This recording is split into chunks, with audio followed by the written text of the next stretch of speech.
Sit back, relax, and enjoy listening. The morning air carried a sense of quiet unease within the team. Back in the country, RK and his members followed their routine with precision, but something felt off.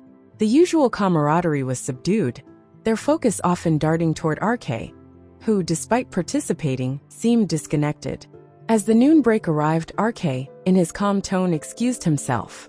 "I need some rest," he said, his voice steady but carrying an undertone of weariness. The members exchanged worried glances. "Are you sure, RK? You've been looking a bit tired lately," one member asked cautiously. RK managed a faint smile, waving off their concern. "I'll be fine. I just need a little peace. You all go ahead and take your break." The moment he left, the team exchanged hushed whispers. "Do you think he's okay?" one asked. Jill shook his head. "He's been like this since yesterday." SV's unplanned trip and her silence, even after seeing the footage, are bothering him.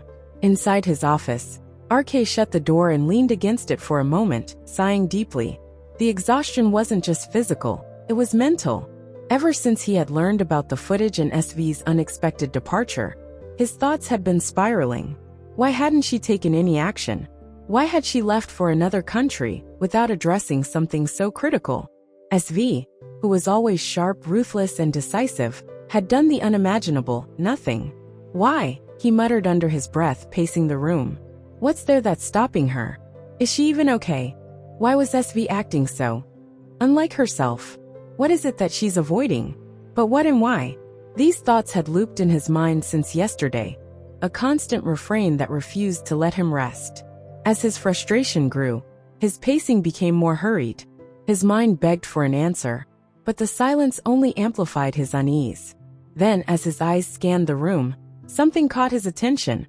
A glimpse of a familiar object under the edge of his table. RK crouched and pulled it out.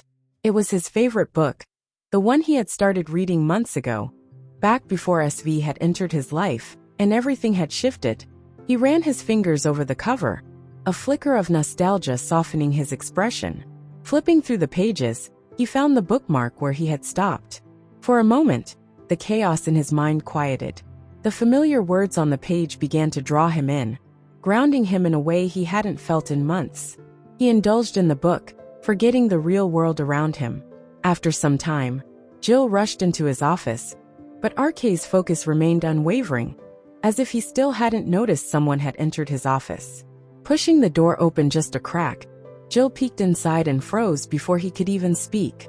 RK was sitting at his desk, entirely lost in the book, a look of peace and contentment on his face that Jill hadn't seen in weeks. It was a sight that made Jill's heart ache and swell with relief at the same time.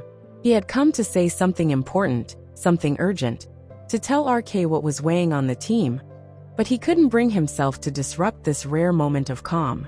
Jill stepped back and quietly closed the door, returning to the others. His face was tight with emotion, as they immediately bombarded him with questions. "What happened? Did you tell him? Is he okay?" Jill shook his head, his voice heavy with emotion. "I couldn't. I just couldn't. You didn't see him." For the first time in weeks, he looked peaceful. How could I take that away from him? The group fell silent, exchanging uncertain glances. One of them finally asked, "But Jill, we have to tell him sooner or later. He has to know." Jill's eyes filled with determination as he replied, "I know, but not now. Not when he's like this. There's nothing in this world that could make me steal this moment from him." The team followed him back to RK's office, standing silently outside the door. Through the small glass window, they saw him sitting there, completely immersed in the book, a rare smile playing on his lips. It was a moment they wouldn't forget. A glimpse of the RK they all cared for deeply, untouched by the chaos and uncertainty that had consumed their lives recently. Jill whispered almost to himself, "See? How can I tell him now? When I know, when we all know he's innocent. He never did anything like that."